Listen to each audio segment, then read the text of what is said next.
मैं जितेंद्र जैन और आप देख रहे हैं खबर समय जगत। आइए नजर डालते हैं आज की कुछ ताजा तरीन खबरों पर। भोपाल महिला उत्पीड़न मामले को लेकर चिकित्सा शिक्षा मंत्री विश्वास कैलाश सारंग ने कहा कि कांग्रेस बिना तथ्य के आंकड़े प्रस्तुत करने की आदत से मजबूर है। सही मायने में इस देश में महिलाओं के उत्पीड़न के मामले देखे जाएं तो वह केवल कांग्रेसी कार्यकाल में नहीं बल्कि कांग्रेसियों द्वारा ही किए गए हैं। ऐसे बहुत से मामले हैं जिसमें महिला उत्पीड़न करने से सबसे आगे कांग्रेस के कार्यकर्ता रहे हैं। कांग्रेस पर महिला अपमान का आरोप लगाते हुए कहा कि महिलाओं के साथ उत्पीड़न का मामला जितना कांग्रेस के समय होगा उतना उससे पहले कभी नहीं हुआ। सरला मिश्रा का कांड हमने देखा है। मध्य प्रदेश में नैना साहनी को भी कांग्रेस के बड़े नेता द्वारा जलाया गया।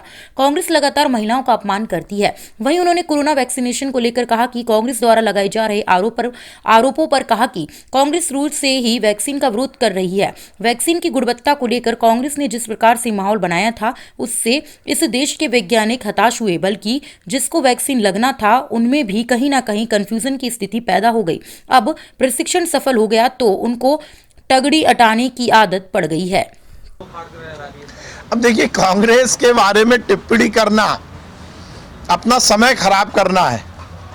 कांग्रेस को केवल इस देश की संस्कृति, इस देश का अध्यात्म, इस देश का हिंदुत्व की मूल धारा, इस देश की वो विरासतें जो हमारी पहचान है उसका विरोध करना है। एनी बेसेंट के द्वारा स्थापित कांग्रेस और अंग्रेजियत में पले बड़े नेहरू द्वारा बढ़ाई गई कांग्रेस और अभी वर्तमान में सोनिया द्वारा चलाई जा रही कांग्रेस से राम का विरोध, राम मंदिर का विरोध के अलावा हम कुछ और अपेक्षित कर नहीं सकते। पर यह बात सही है कि अब उनकी भी पोल खुल गई। राम को विवादास्पद करना और राम मंदिर को विवादास्पद करना ये कांग्रेस की नीति भी है और नियत भी है। पर इस देश का करोड़ों करोड़ों हिंदू अपने आस्था के केंद्र अयोध्या में श्री राम के जन्म स्थान पर भव्य मंदिर बनाने के लिए कटिबद्ध है।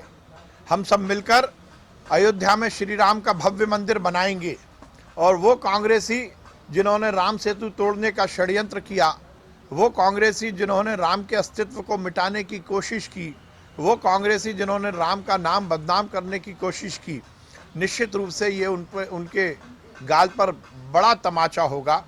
मुझे इस बात की बहुत प्रसन्नता है कि वर्षों से लंबित राम का मुद्दा अब समाप्त हुआ और राम मंदिर बनाने का मार्ग प्रशस्त हुआ। ये हम सबके लिए प्रसन्नता की बात है। तो लग रहा है आपको कि दो फाड़ में हो चुकी है कांग्रेस इसको चलते हुए? अब देखिए, कांग्रेस तो फाड़ हो चुकी है। कांग्रेस के पास कोई कार्यक्रम नहीं है, कांग्रेस के पास कोई नीति नहीं है, कांग्रेस का कोई विचार नहीं है। वो कांग्रेस जो अब अंग्रेजों के बिना ज्ञान के ट्वीट को रीट्वीट कर रही हो, उस कांग्रेस पर आप टिप्पणी क्या करोगे? वो तो हर उस मुद्दे पर राजनीति करना चाहते हैं जो मुद्दा इस देश की अस्मिता से जुड़ा है। अब कांग्रेस के विचार और कांग्रेस की नीयत ये दोनों ही प्रश्न चिन्ह के दायरे में। कांग्रेस आज महंगाई को लेकर राजधानी भोपाल में ये फिर मैं ये कहूँगा, पहले तो कांग्रेस वैक्सीन का ही विरोध कर रही थी। कांग्रेस ने तो पूरी कोशिश की कि इस देश में वैक्सीन ही ना लगे। अफवाहें फैलाकर वैक्सीन को प्रश्न चिन्ह पर लाकर खड़ा कर दिया। वैक्सीन की गुणवत्ता को लेकर जिस प्रकार से कांग्रेस ने माहौल बनाया था उससे इस देश के वैज्ञानिक ही केवल हतोत्साहित नहीं हुए बल्कि जिनको वैक्सीन लगना था उनमें भी कहीं ना कहीं कंफ्यूजन की स्थिति पैदा हुई। अब जब वैक्सीनेशन सफल हो गया है तो फिर उनको तंगड़ी अड़ाने की आदत हो गई है, क्योंकि विघ्न पैदा करने में ही उनको संतोष मिलता है।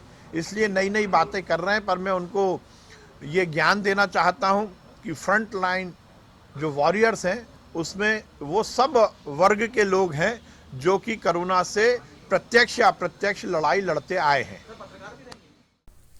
भोपाल से खबर समय जगत के लिए संवाददाता शक्ति भारती की रिपोर्ट।